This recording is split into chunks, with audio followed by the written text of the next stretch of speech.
All right, Counterforce community, what's up? The Biscuit here. So I wanted to do a the first of a series of developer vlogs, I guess.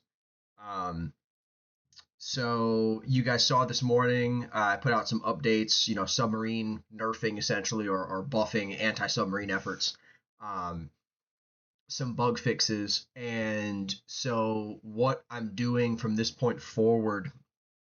So I basically got two versions of the game in development right now. Right, I've got the live server, and I've also got the version of the game for the next update. Now the problem is that whenever I try to, kind of split off development and go to a big update like this one that's coming, the resource costs and whatnot, where you'll be using, steel or whatever to buy stuff. Um, I essentially have to do every update that I do.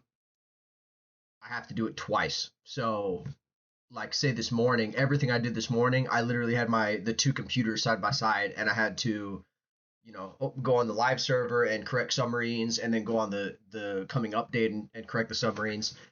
And I had originally planned on not doing that. I was just gonna say, okay, the live server is what it is, and we're gonna just stick with the with updating, with working on the update, right, instead of doubling up everything.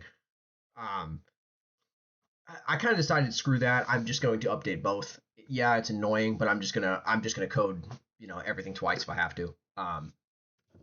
That will be the best for everyone all around, I think.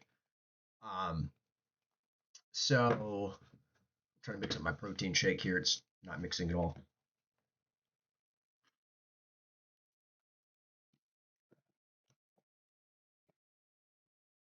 Hella chunky.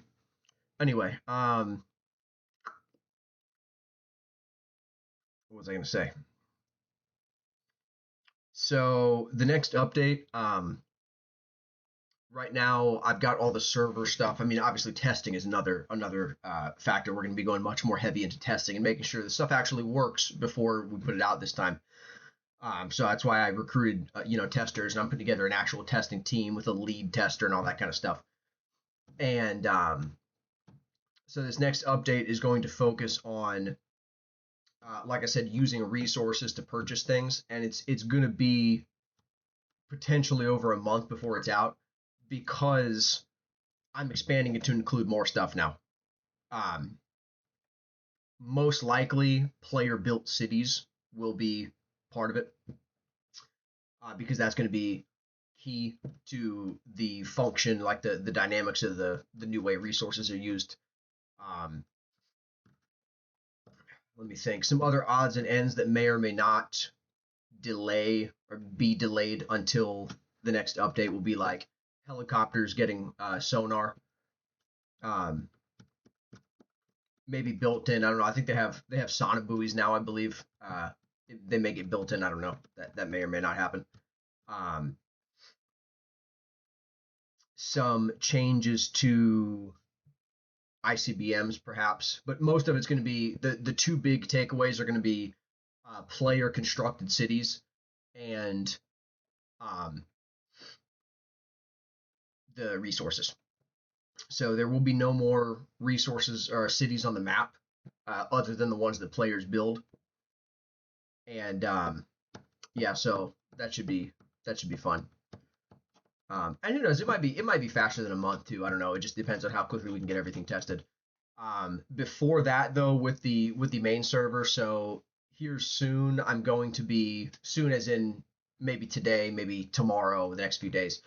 I'm going to be increasing the price of ICBMs so that the so that ABMs are competitive against MIRVs, because as it is now, an MIRV costs like a third of an ABM in money. In fissile material, ABMs cost much more than that. So that's going to get adjusted too. The fissile um, cost will be changed. I'm just going to copy it from what I have in the new updated version, which is there is a increasing efficiency in power to weight ratio as far as like fissile material cost goes. So a 5 megaton warhead will only require 1 kilogram of fissile material per 5 kilotons of yield, right?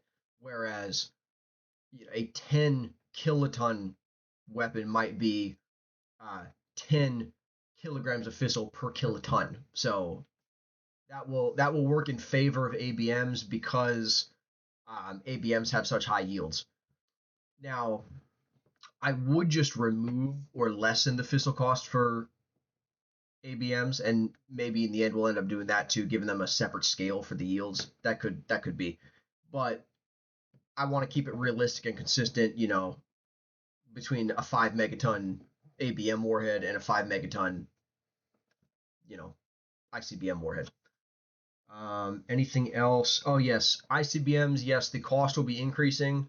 Don't try to profit off of this. I will be auto selling all of the ICBMs in the game, just so everybody knows. Probably the ABMs too, because everything will need to be repurchased. The prices will all be different. Um, so yeah, well, I guess actually I don't need to do that for ABMs because currently the cost of ABMs is not going to change, and you don't get fissile back from selling them. I don't believe. So yeah, I'll refund players the fissile and the monetary cost of the ICBMs in full. Um, ABMs, I think I will leave in the game as they are because I don't think there's a way to profit off of that. Oh, anything else? No, I think we're good. As I said, you should expect more updates, more bug fixes, things like that. Little you know balance changes. So, all right. See you guys next time.